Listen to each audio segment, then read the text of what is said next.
여러분, 오늘이 종료주일이에요. 아시죠? 그런데 또 고난주간의 시작이에요. 여러분, 저는 예전에 그런가 보다 하고 지냈는데요. 성경을 읽다 보니까 좀 이상한 거예요.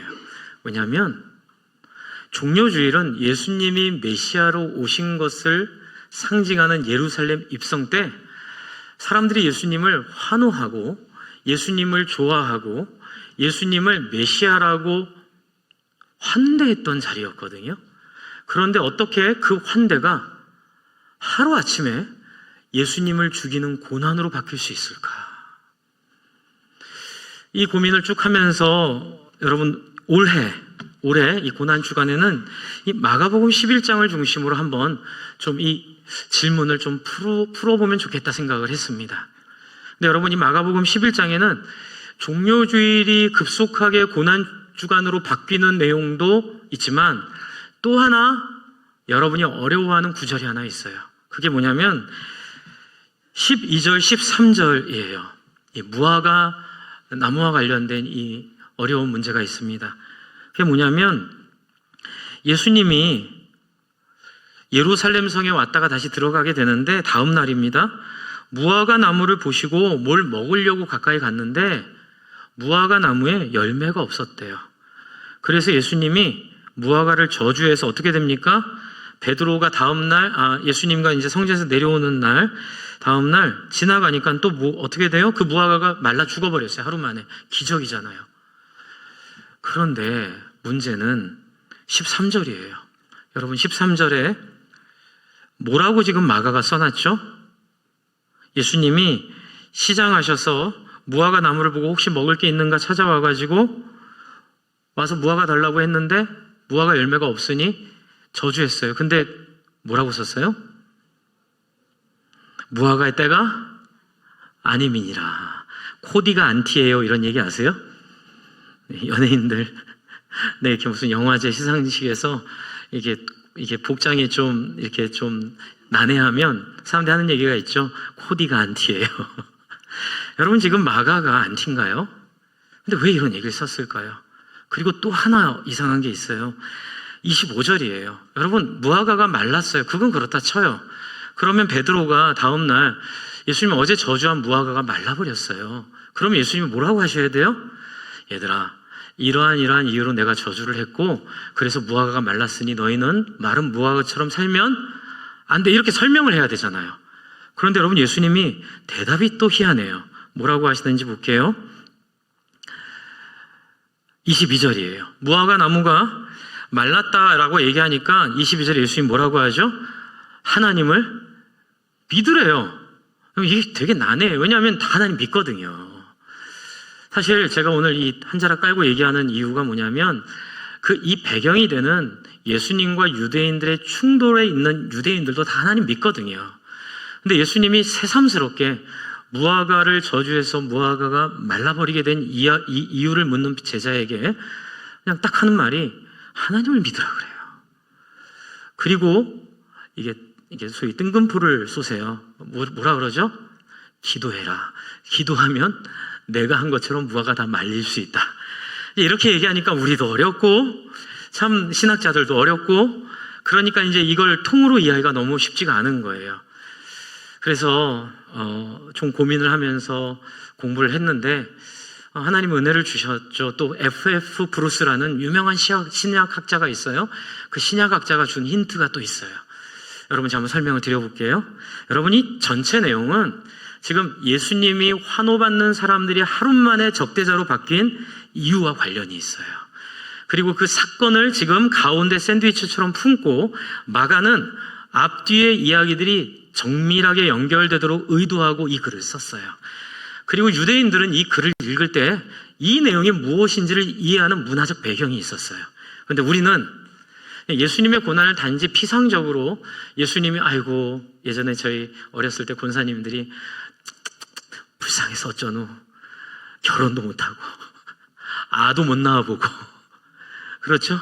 33살에 그 끔찍한 사형장에서 죽은 예수 너무 불쌍해서 막 우시는 그것도 믿음이고 신앙이긴 해요. 하지만 이제 그 신앙에서만 머무르면 안 되고 정말 예수가 죽은 이유가 나와 상관이 있을까? 그리고 사도 바울은 이 고난주일에 우리에게 고난주간에 예수의 고난을 묵상하고 그리고 예수의 고난에 동참하라고 우리에게 호소하거든요. 그렇다면 고난이 뭔지를 알아야 동참할 거 아니에요. 이걸 잘 모르면 필리핀에서 몇 년 동안 했던 그분 아세요? 고난주일마다 십자가에 달려가지고 이렇게 못이 여기 박히고 여기 박히고 더 이상 못 박을 데가 없어서 죄송합니다 이렇게 표현해서 발목에다가 못을 때리고 막 이래가지고 하여튼 좀 기이한 괴기한 모습을 보여줬던 고난의 상징들. 근데 여러분 아니에요. 지금 예수님이 얘기하고 싶어 하시는 이 핵심은, 그리고 예수님이 여러분에게 말씀하고 싶으신 이 핵심은 고난이 중요한 게 아니라 왜 고난 당하셨냐가 중요해요. 그러니까 예수님을 하루아침에 이 예루살렘의 사람들을 돌변하게 했던, 하루아침에 적극적으로 환호하다가 하루아침에 적대자가 되어 예수님을 십자가에 못 박으라 했던 그 사람들에 의한 고난이거든요. 근데 여기는 이유가 있어요. 그 이유가 뭔지 한번 찾아보실래요? 그 이유를 찾으려면 이 배경을 좀 알아야 되는데 프리젠테이션 한번 보여주세요. 네, 저 맨 위에 있는 그림이 그 유명한 바디메오라는 거 여리고입니다. 여러분 지금 예수님은 10장에서부터 여리고에서 오세요. 그리고 그 옆에 그림은 뭐예요? 종료주일. 오늘 우리가 기념하는 주일이죠. 예수님이 입성하는데 뭘 타고 계세요? 나귀를 타고 있죠. 자, 이제 중요한 게 두 개 나왔어요. 어디서 오셨다고요? 여리고에서 왔어요. 그리고 뭘 타고 와요? 나귀를 타고 와요. 지금 이 두 개가 굉장히 중요한 포인트로 이 마가에 의해서 성경이 설명되고 있어요. 그리고 세 번째는 무화과를 지금 보시고 저주하신 거고요. 무화과 저주하고 올라가서 한 일이 뭐냐면, 저 그림 보세요. 에그머니나. 여러분, 예수님이 화낼 거라고 누가 생각했어요? 예수님은 늘 우리에게 성철 스님 같이 다 산은 산이요 물은 물이 돼. 이렇게 알듯 모르듯한, 그리고 다 좋은 쪽으로 다 여러분 편으로 생각해 주실 분이라고 우리가 생각을 했지, 아니 막 그 상을 뒤엎고 예루살렘을 난장판으로 만들어 놓으신 거예요. 근데 여러분, 이게 예수님의 고난과 왜 예수님이 상을 엎으실 수 있는지는 설명이 이 안에 있어요. 여러분 그럼 보세요. 왜 그런지. 제가 아까 지금 뭐라 그랬어요? 예수님 어디서 왔다고요? 여리고에서 온 거 기억하셔야 돼요. 자, 여리고는 어디냐면 예루살렘의 동쪽이에요, 서쪽이에요? 일부 때 이것 때문에 많이 헷갈리셨어요. 동쪽이에요, 서쪽이에요? 동쪽이죠. 해는 저쪽 이라크 쪽에서 뜨는 거죠, 그렇죠? 그리고 서쪽으로 가는 게 유럽 쪽으로 오시는 거죠. 여리고가 동쪽이에요. 그리고 예수님이 지금 오신 지형도예요. 밑에서부터 낮은 데서부터 골짜기를 따라, 여러분 지금은 터널을 뚫지만 그땐 터널이 없었죠. 그래서 골짜기가 길이에요. 그래서 골짜기를 따라 예수님이 갈 수 있는 길이 딱 저 길이에요. 그래서 저 길로 예수님 지금 들어오고 계시는데 이게 왜 중요할까요? 그것은 바로 이 구절 때문에 그래요. 제가 에스겔 43장에 있는 얘기예요. 이거는 오래전에 예수님이 누군지 모르는 선지자에 의해서 기록된 거예요. 근데 이스라엘 사람들이 이 내용을 거의 외우다시피 다 알고 있어요. 이렇게 제가 읽을게요. 그 후에 그가 나를 데리고 문에 이르니, 이건 뭐냐면 예언 속에서 하나님의 회복을 보여주는 환상이에요. 어디예요? 동쪽을 향한 문이라고 써 있어요. 이스라엘의 하나님의 영광이 동쪽에서부터 온대요. 이 얘기 뭐냐면 메시아가 동쪽부터 온다는 예언을 담고 있는 거예요. 하나님의 음성이 많은 물소리 같고 땅은 그 영광으로 말미암아 빛나니. 그리고 에스겔 11장에는 또 이렇게 돼 있어요. 같이 읽어주세요. 시작. 여호와의 영광이 어디요? 동쪽 산에 머무른다. 계속 성경은 동쪽을 강조해요. 그리고 나서 스가랴 14장에 이렇게 구체적으로 예언이 돼 있어요. 4절 같이 읽습니다. 시작.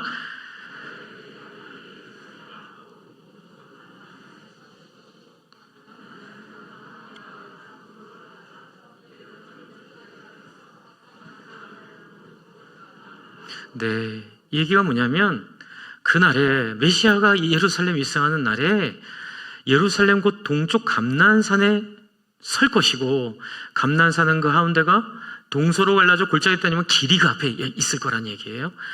이 메시아가 그 길을 따라올 거라고 얘기하고 있어요. 여러분, 근데 이게 왜 중요할까요? 엄마는 짜장면이 싫어요? 여러분, 엄마 짜장면 좋아해요.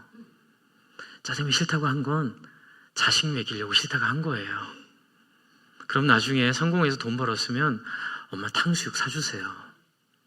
뭐 먹으려고 하는데 우리 엄마는 원래 짜장면 안 좋아해. 우리끼리 먹으러 가자. 이런 일이 간혹 있어요. 여러분, 지금 하나님은 지금 이 얘기하시는 거예요. 너희가 신앙을 배울 때 어떻게 배웠느냐.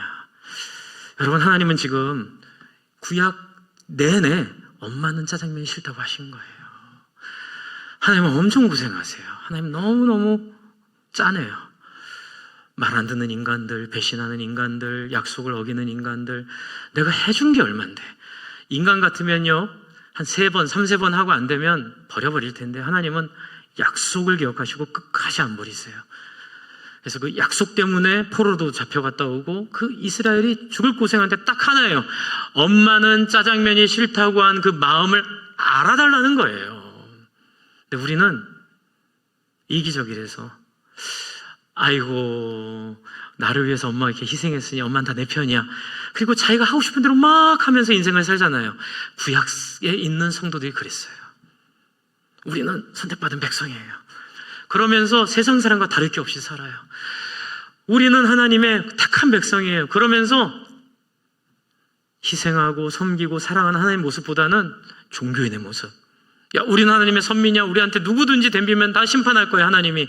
그래가면서 이 자기들의 종교적 욕망과 자기들의 이 인생에 대한 욕망을 하나님을 통해서 풀어내려는 그 마음들이 너무나 많아서 예수님 오신 거거든요. 예수님 와서 보여주신 게 뭐예요? 힘들고 어려운 사람들, 눈물 젖은 빵을 먹고 있는 사람들에게 찾아가서 그들을 위로하고 그들을 격려하고 그들을 사랑하는 일을 예수님이 보여주신 거 너무 다른 거예요. 다른 종교인들은 더 성전이 이렇게 크다, 난 금식 기도한다, 종교적인 모습을 보이는데 예수님은 철저히 하나님 마음에 맞는 모습을 보여주시고, 그리고 그 예언이 성취됐음을 보여주세요. 어떻게 해요? 에스겔서에 있는 내가 너희의 마음을 바꿔버리겠다. 할렐루야. 내가 너희의 그 철없는 마음을 새롭게 하겠다. 내가 너희가 장애죠. 우리 인간의 장애예요. 마음의 장애. 끝까지 이기적이고 욕망에 물들어 있는 너희를 내가 새로운 엔진을 들고 새로운 마음을 줘서 너희를 새롭게 할 텐데, 그것을 메시아를 통해서 할 텐데, 그 메시아는 기억해야 돼. 너희 눈엔 메시아처럼 안 보일 거야. 너희 눈에는 우습게 보일 거야. 예수님, 여러분 말구에 태어났다 그랬죠? 예수님 고등학교도 못 나왔어요. 예수님은 정말 가난한 집에서, 그것도 동네 소문 다 났어요. 야, 저 요셉 아들 아니래. 여러분, 그런 비참한 상황 속에서 예수님은 잘하셨고, 그래서 여러분, 예수님을 통해 우리에게 보여준 건 뭐예요? 학벌, 지연, 그리고 인간적인 어떤 자부심 다 소용 있다 없다? 없다. 의미는 있을 수는 있어요. 그런데 그것이 결정적으로 우리를 구원하거나 그것이 결정적으로 우리의 존재를 새롭게 할 수 있는 가치는 아니다. 그러므로 여러분, 예수님은 뭘 보여주셨어요? 같이 해볼까요? 긍휼을. 예수님 보여준 거 딱 하나예요. 긍휼을 보여주신 거예요. 사람을 불쌍하게 여기는 거. 사람이 안타까우면 그 사람을 위해 내 것을 내어주고. 그래서 여러분, 예수님은요, 가진 자, 유명한 자 그 속으로 다니지 않았어요. 어디로 다닌 줄 아세요? 예수님의 동선을 조사해보면 예수님은 자기를 필요로 하는 자에게 다녔어요. 귀신 들리고 병 들고 압제에 시달리고, 그렇죠. 또 그렇다고 돈 많은 사람에게 안 간 것도 돈 많은 사람에게도 가요. 삭개오 같은 사람에게도 가요. 가난한 사람에게도 가요. 그러나 딱 하나, 하나님의 긍휼의 마음을 여는 자. 할렐루야. 근데 그 긍휼의 마음을 여는 방법은 다른 방법 없어요. 내가 가난해져 봐야 돼요. 심령이 가난한 자는 복이 있나니. 여러분, 이런 경험을 통해서 하나님이 어떻게 이스라엘을 섬기셨고 사랑하셨을 뿐만 아니라 그렇게 우습게 보이는 예수가 메시아라는 사실을 하나님은 알려주고 싶었던 거예요. 그래서 동쪽에서 올 것이다. 감난산을 통해 올 것이다. 그리고 결정적 9절이에요. 같이 한번 읽을까요? 스가랴 9장 9절 시작. 시온에 따라 크게 기뻐할지어다. 예루살렘에 따라 즐거이 부를지어다. 보라, 내 왕이 내게 임하시나니 그는 공의로우시며 구원을 베푸시며 어떻게 해요? 겸손하여서 나귀를 타시나니 나귀의 작은 것 곧 나귀 새끼니라. 이 예언이 이미 전에 있었어요. 예수님이 제자들에게 내가 예루살렘 입성하는데 제자들을 보내죠. 가면 나귀 새끼가 묶여 있을 건데 나귀 새끼를 데리고 와라. 누가 뭐라고 하면 따라해 주세요. 주가 쓰시겠다 하라. 여러분, 이 주가 쓰시겠다라는 말은요, 여러분, 우리 신앙의 근본을 바꾸는 표현인 거 아세요? 왠지 아세요? 예, 하나님의 희생과 헌신이 얼마나 큰 줄 알면 주가 쓰시겠다 할 때 내 마음을 드려요, 안 드려요? 드려요. 그러나 하나님의 사랑이 마음에 안 다가오고 하나님의 사랑이 마음에 못 느껴지면 그걸 왜 가져가? 이렇게 되는 거거든요. 그런데 놀랍게도 한 사람이 있었어요. 그 나귀를 끌러가는데 예언처럼 주가 쓰시겠다 하라는 얘기를 듣고 이 사람이 그렇게 하라고 해요. 저는 확신합니다. 이 사람이 성경의 내용을 알고 있었어요. 그리고 예수님이 그 메시아일 거라는 기대를 갖고 있었던 거예요. 그래서 자기 나귀, 여러분 자기 자동차 빌려준 사람 있으세요? 그것도 새로 태어난 나귀 새끼인데 잘 키워가지고 튼튼한 나귀로 만들면 앞으로 큰 재산 되는데 이 나귀를 그냥 누가 풀어줘요? 그러나 여러분 그럴 만큼 하나님에 대한 예수님에 대한 감동이 있고 은혜가 있었기에 이 나귀를 풀어줍니다. 여러분 우리에 대한 도전이에요. 그리고 앞으로 들어갈 예루살렘 성에 있는 사람들을 향한 도전이에요. 자, 이 사람의 헌신으로 예수님은 나귀를 타고 성전으로 들어가십니다. 그리고 나서 사람들이 호산나 호산나 난리가 난 거예요. 스가랴 예언되었던 9장 9절의 예언이 성취된 것 같죠. 진짜 나귀 새끼를 타고 동쪽으로부터, 그리고 소문이 빨리 돌았어요. 여리고에서 바디메오를 고쳤다는 소문은 벌써 들어왔어요. 야, 드디어 이분이 메시아구나 그러면서 굉장히 정치적인 구호를 외칩니다. 그게 뭐냐면 다윗의 아들 이거예요. 다윗의 아들. 로마 입장에서 굉장히 민감한 단어예요. 딴 거는 다 해도 봐주는데 이 다윗의 자손이요, 이 얘기만큼은 반역하게 했다는 얘기거든요. 독립운동하겠다는 얘기예요. 그런데 사람들이 예수를 향해서 환호하면서 다윗의 자손이여라고 위엄을 무릅쓰고 한 얘기는 뭐냐면, 예수여 당신이 그런 사람들을 끄는 능력이 있고 사람들의 그런 매력을 주고 있으니 어서 예루살렘에 들어와서 뭐 해달라고요? 우리의 필요를 채워달라는 거예요. 그게 뭐예요? 예루살렘을 동시켜달라는 거예요. 이 이스라엘을 멋있게 로마를 대항해서 정치적 독립을 허락해주면 누가 수혜를 받아요? 예루살렘 성에 사는 사람들이 독립된 나라의 수도의 백성으로 땅값도 오르고요. 거기에 많은 유익들이 오니까 거기서 막 예수를 향해서 화나는 거예요. 마치 오병이어를 보고 예수를 억지로 붙잡아 왕삼으려고 했던 사람들처럼. 예수님 아시지요? 그럼에도 불구하고 예수님은 그때 아무 얘기 안 하셔요. 그냥 그것들을 받아주세요. 그런데 문제는 여러분, 예수가 죽게 된 결정적인 시작이 있어요. 그건 바로 11장 11절이에요. 11장 11절 한번 찾아보겠습니다. 마가복음 11장 11절이에요. 마가복음 11장 11절. 같이 한번 읽어볼까요? 마가복음 11장 11절 시작. 예수께서 예루살렘에 이르러 성전에 들어가사 모든 것을 둘러보시고 때가 이미 저물매 12제자를 데리고 베다니에 나가시니라.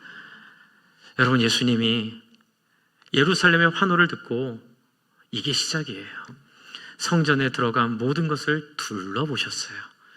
예수의 눈에 뭐가 보였을까요? 하나님의 마음보다는 자기의 종교성에 관심이 있는 사람들, 그리고 그것을 하나님의 뜻이라고 잘못 가리키는 지도자들. 그래서 생긴 일이 뭐죠? 생긴 일이 장사하는 거예요. 교회를 통하여 이익을 구하고, 교회를 통하여 영광을 구하고, 목회자들이 가장 큰 위험에 있는 거죠. 교회가 커지고 교회 재정이 넉넉해지고 영향력이 생기면 거기에 도취되는 거예요. 복음은 그 길이 아닌 줄로 믿습니다. 그러니까 이 사람들이 처음부터 이랬겠어요?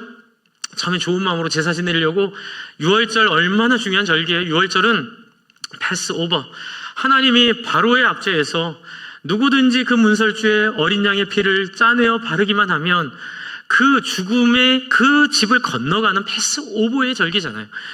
여러분, 부활의 의미가 있어요, 이 안에는. 그리고 여러분 안에 예수로 인한 보호함의 의미가 있는 거예요. 이 놀라운 절기에 백성들이 감사함으로 처음에는 제물을 끌고 와요. 근데 하다 보니까 귀찮고 힘든 거예요. 그래서 어떤 일이 벌어지냐면, 돈을 갖고 와서 성전에서 그 제물로 되어 있는 양들, 그 다음 비둘기들 자기 형편에 따라 드리게 했으니까 이런 것들을 파는 거예요.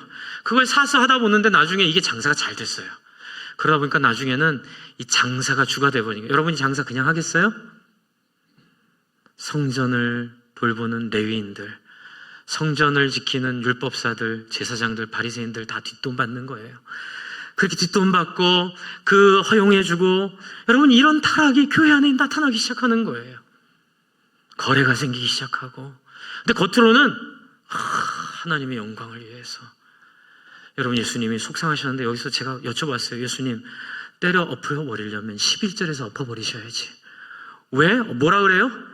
날이 저물 때까지 보시고 12제자를 가지고 베다니, 아까 전에 올라왔던 베다니 3km거든요. 베다니로 다시 들어가세요. 뭐 하려고 그러셨을까요? 예수님 기도하러 가신 것 같아요. 아버지, 이거 어떡합니까? 하나님, 이거 어떡합니까? 죄송하지만 세상 정치나 권력이 부패한 거는 희망이 있어요. 왜냐하면 교회가 있으니까요. 하지만 교회가 부패하고 신앙이 부패하고 그러면 희망이 없어요. 지금 예수의 심정이 그런 걸 거예요. 로마가 압제하고 그리스, 헬라가 문제가 있는 건 예수님도 알고 있어요. 하지만 그 타파 운동 안 하세요. 그러나 교회가 하나님 마음을 잃어버리고 신앙이 하나님 말을 잃어버리면 답이 없는 거예요. 예수님이 애통해 하시고 아마 저는 기도하러 가셨을 거라 생각해요. 그리고 여러분, 다음날 아침에 다시 예루살렘 이제 엎으러 가세요. 예루살렘 엎으러 가신 거예요. 기도하고 확신을 갖고 이제 엎으러 가세요. 엎으러 가시는데 예수님도 알죠. 엎으면 어떻게 될 거다? 18절 같이 한번 읽읍시다. 엎으니까 어떤 일이 생기는지 18절 같이 한번 읽겠습니다. 마가복음 11장 18절입니다. 시작. 대제사장들과 서기관들이 듣고 예수를 어떻게 죽일까 하고 꾀하니. 여러분, 이 사람들은 이걸 노리고 있는 사람들인데 이걸 노리고 있는 사람에게 예수님이 자기 목을 갖다 주는 거예요. 그런데 예수님은 스스로 이 일을 결정하세요. 그래, 내가 저들의 손에 죽임을 당하더라도. 근데 여러분, 오해하지 마세요. 내가 이러면 저들이 날 죽일 거야. 아니에요. 가룟 유다처럼 혹시 회개하기를 예수님 정말 바랬을 거예요. 그들이 회개해도 예수 죽일 사람은 쌓였거든요. 그러니까 제발 예수 죽인 자리에 들어오지 않기를 바라시는 거예요. 그래서 예수님은 들어가시는 거죠, 예루살렘으로. 근데 가다가 무화과를 만났는데, 이제 의도적인 행위입니다. 예수님이, 저는 이렇게 생각해요. 이 열매 없던 무화과를 일부러 다가가신 거라고 생각해요. 그냥 우연찮게 한 게 아니고요. 무화과는 군집이거든요. 그래서 열매 없는 무화과를 예수님이 일부러 찾아가서 제자들 보라고, 지금 내가 할 일이 뭔지를 알려주려고 한 거예요. 다가가서 보니까 잎만 무성하고 뭐가 없어요? 열매가 없죠. 그런데 예수님은 시장하셨다고 그러죠. 그런데 희한한 게 그렇죠. 이게 코디가 안티인 것처럼 13절에 마가가 왜 이런 얘기를 했을까요? 무화과 때가 아니면 예수님 이상해지잖아요. 때가 아닌데 열매도 안 열릴 시기에 가가지고 무화과 내놓으라 그러면 누가 무화과를 어디서 얻겠어요? 그래 놓고 무화과 없다고 나무를 말라 죽여요? 그게 그 얘기가 아니에요. 이게 무슨 얘기냐면요. 무화과 때가 아니라는 건 지금 예수님이 먹고 싶었던 무화과가 뭔지를 얘기해 주는 거예요. 그게 뭐냐면요. 스쿼시라는 발음 아시죠? 스쿼시. 거길 T를 바꾸세요. S를 T. 스쿼시를 T로 바꿀게요. 타코시. 타코시라고 하는 무화과가 있어요. 그 무화과는 우리 앞에 감나무가 있는데 여러분, 여름에 꽃이 펴서 그 밑에 이렇게 봉우리가 지는 걸 얘기해요. 그래서 그 봉우리가 있으면 올 가을에 열매가 많이 있을 거라 예상이 되죠. 그리고 또 이 무화과 타코시는 그 감처럼 못 먹지 않아요. 타코시는 먹을 수 있는데 맛이 그렇게 있지 않아요. 그리고 그것은 배는 좀 요기가 되고 칼로리는 좀 있나 봐요. 그래서 양치기들이나 험한 일을 하는 사람들이 그냥 배가 고프니까 무화과 열매는 없을 때 이렇게 따먹었던 산딸기 같은 거였어요. 그러니까 지금 하는 얘기 뭐냐면 그거는 무화과 열매 철이 아니라 무화과 열매가 생기기 전에 봉우리, 그 징조, 그것이 없었다는 얘기를 하고 있는 거예요. 여러분, 사람들은 오해를 합니다. 하나님이 여러분에게 뭐 거창하고 대단한 걸 원한다고. 아니에요. 큰일 못해도 되고요. 죄가 가끔 가다가 죄에 무너질 수도 있어요. 그러나 중요한 건 한번 같이 해주세요. 경향성 그리고 태도. 예수님 그 얘기 하시는 거예요. 유대인들은 태도가 없어요. 유대인들은 그런 애통함이 없어요. 예수님이 가장 귀하게 여기는 건 사람을 긍휼히 여기는 포지션, 사람을 불쌍히 여기는 자세. 여러분, 아이들 경쟁시키지 마세요. 여러분, 경쟁에서 잘 되는 거 그거는 다 사탄이 주는 속임수예요. 여러분, 나누어주면서 아이들이 잘 될 줄로 믿으시기 바랍니다. 함께 살면서 잘 되는 일들이 하나님이 이 땅에 우리에게 주신 하나님의 형상을 따라 남자와 여자를 만들고 그 자녀들을 축복한 가정이 보여주는 삼위일체의 모습이에요. 그러나 이스라엘 백성들은 다 잃어버렸어요. 그들에게는 오직 필요한 건 권력과 돈과 자기들의 종교성이에요. 예수님이 원하는 건 뭐냐면, 얘들아, 이 무화과가 열매가 없을 때인 건 알아. 하지만 열매가 없어도 무화과가 앞으로 열매를 맺힐 봉우리, 그래서 양치기들, 들리라는 사람들이 따먹고 요기했던 그거는 있어야 나중에 열매가 있을 거 아니야. 그러나 이 무화과는 잎만 무성하지 희망이 없다. 그래서 무화과를 저주해버리죠. 이 이야기는 성전에 들어가서 엎어버린 이 이스라엘 사람들에 대한 이야기이기도 해요. 여러분, 저와 여러분이 예수님을 믿고 고난을 같이 동참할 때에 여러분, 이런 삶을 통해 얻는 고난을 경험하시기를 바랍니다. 뭐예요? 껍데기는 가라예요. 무의미한 종교성은 가라예요. 저는 여러분이 그 아버지의 마음을 만나기를 바랍니다. 그래서 예수님이 대답을 뭐라고 한 거예요? 대답을 기도 외에는, 기도하면 일이 이루어진다고 기도를 얘기하신 거예요. 여러분, 예수님 기도를 얘기하신 건 뭐냐면, 유대인의 문제는 하나님과 소통이 없는 문제예요. 여러분, 종교가 부패하고 타락하는 문제는, 그리고 우리의 삶이 공고한 문제, 목사님 예수 믿어도 별 능력이 없고, 근데 너무 놀라운 건요, 어떻게 예수 믿는데 귀신이 안 나가요? 어떻게 예수 믿는데 능력이 안 생겨요? 어떻게 예수 믿는데 자기 주장만 할 수 있어요? 불가능한 일이거든요. 근데 그게 안 되는 이유는 아직 하나님의 마음을 모르기 때문에 그래요. 여러분이 하나님의 마음을 알 수 있는 방법이 뭐가 있겠어요? 성경 공부도 하겠지만 잘 안 돼. 그건 꼭 해야 돼요. 해야 이게 보이니까. 그러나 그걸로 끝나면 안 돼요. 뭔지 아세요? 아까 제가 뭐가 중요하다 그랬어요? 태도가 중요하다 그랬죠. 태도. 이게 기도예요. 여러분, 기도하셔야 돼요. 교회 일하면서 기도 안 하면 예수 죽이는 자리에 서게 돼요. 교회 일하면서 기도 안 하면 내 생각대로 목회하게 돼요. 교회 하면서 기도 안 하면 내 생각대로, 내 주장에 맞는 대로 사람들과 갈등하게 돼요. 여러분, 제가 늘 하는 말이 있죠? 같이 따라해 주세요. 쉬운 사람이 되자. 이건 우스운 사람이 되자는 게 아니에요. 누구에게나 맞출 수 있고 누구를 섬길 수 있는, 까다롭지 않고, 그렇죠, 어렵지 않은 그 사람이 바로 성령의 9가지 열매인 줄로 믿습니다. 여러분, 이 일을 위해서 필요한 것은 여러분이 에너지 공장에 그 호스를 갖다 꽂아야 돼요. 자동차 기름 떨어졌다고 아무리 정비공 불러서 수리해봐야 자동차 갑니까? 안 가요. 아무리 좋은 자동차도 기름이 없으면, 에너지가 없으면 못 가죠. 여러분, 기도하시기 바랍니다. 이것이 바로 우리가 열매 맺는, 우리가 유대인들과 다를 수 있는, 그리고 예수를 죽인 자리에서 벗어날 수 있는 유일한 방법이에요. 기도하는 사람은 그러나 예수님 좀 고난받을 수 있어요. 왜요? 기도하는 사람은 자아가 없기 때문에 사람들이 굉장히 쉽게 다루려고 합니다.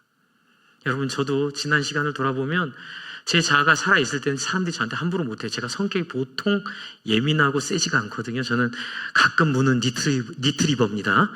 니트리버이긴 한데 가끔 물어요. 짖기도 하고요.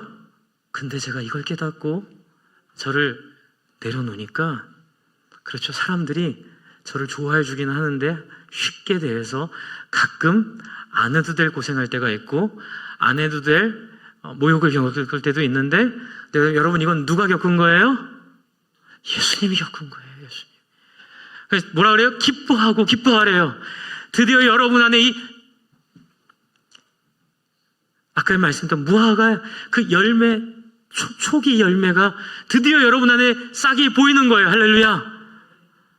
그래서 다른 사람 섬기다가 살다가 다른 사람에게 무시당하고 다른 사람에게 좀 이렇게 어려운 사람이 아니라서 쉽게 우리를 대한다고 속상해하지 마세요. 그러나 우리는 꾸준히 예수님의 마음과 하나님의 마음에 접붙임 바 되어서 사람들을 섬기고 사랑하고 내 주장을 내려놓는 사람들이 되어 갈 거예요. 근데 여기 키가 하나 있어요. 뭐냐면 여러분 그거 원하세요? 부활한대요. 여러분이 불만족스러운 모든 성격 새롭게 될 거예요. 여러분 죽을 때 사람들이 여러분 굉장히 사랑할 거예요. 그깟 돈 따라 살다가 비참하게 안 죽을 거예요. 의미 따라, 가치 따라, 예수님 마음 따라 좀 낡은 옷 입고 다녀도 영광스러울 거예요. 좀 차가 낡아도 전혀 마음에 부담 없을 거예요. 하늘을 우러러 부끄러움 한 점 없는 그 시인처럼 여러분 영광스러운 인생 살게 될 거라고요. 예수님이 이 자리를 여러분을 초대하시는 거예요. 그런데 마지막에 진짜 어려운 게 하나 있어요. 진짜 안 되는 거예요. 기도를 했어요, 목사님. 그런데 이게 진짜 안 돼요. 목사님 쉬운 사람이 되고 싶은데 이게 진짜 안 돼요. 그게 바로 예수님이 25절에 왜 얘기하는지 모르게 얘기하셨던 25절의 마무리예요. 같이 11장 25절 읽겠습니다. 시작. 서서 기도할 때에 아무에게나 혐의가 있거든 용서하라. 그리하여 하늘에 계신 너희 아버지께서도 너희 허물을 사여 주시리라 하시리라. 여러분 이게 무슨 얘기인 줄 아세요? 내가 아는데 너희들 나처럼 따라 살려면 제일 힘든 게 뭔지 알아. 나는 사람들이야. 사람이 사람을 힘들게 하고 사람이 사람을 어렵게 하고. 여러분의 기도의 문이 안 열린 이유는 대부분 사람 때문에 그래요. 누군가가 미워지거나 상처받았거나 또 여러분 안에 여러 가지 어려운, 감당하기 힘든 어려운 여러 상황들이 그 사람들 때문에 여러분 안에 기도의 문이 안 열려요. 그때 여러분에게 뭐라 하세요? 같이 따라해 주세요. 아무에게나 혐의가 있거든 용서해버려라. 여러분 이건요, 여러분이 던져버리는 거예요. 여러분 기도하러 나갈 때 여러분 이거 기억하세요. 하나님, 내가 다른 사람과 혹시 갈등 관계에 있거나 또는 여러분 제가 그런 사람이었는데 저는 되게 교만했어요. 그래서 많이 판단을 했어요. 옛날에 사람들을 옳다고 믿었어요. 근데 그걸 하나님이 싫어하시더라고요. 야, 내가 너 판단했으면 너 벌써 죽었어. 내가 널 판단하지 않고 내가 너를 긍휼한 나의 마음으로 너를 품어주는데 넌 왜 다른 사람을 판단하니? 여러분 오늘 우리가 할 수 있는 비결은 딱 하나예요. 여러분 용서하세요. 불편한 사람 잊어버리세요. 심지어 성경 뭐라 하냐면 여러분 불편하게 하는 사람 눈 딱 감고 더 잘해주세요. 그 사람의 불편함이 여러분을 저주하지 않도록 여러분의 마음을 하나님께 드리세요. 그러면 모든 평강에 뛰어난 그리스도 예수의 성령이 여러분의 마음을 지배하시고 여러분이 이게 뭐지? 난 이런 사람이 아니었는데 내가 왜 이런 말과 이런 태도와 이런 행동으로 살아가고 있지? 여러분 평생 괴롭혔던 욕망의 귀신이 떠나고 여러분 평생 괴롭혔던 재물의 귀신이 떠나고 여러분 평생 괴롭혔던 갈등의 귀신이 떠나서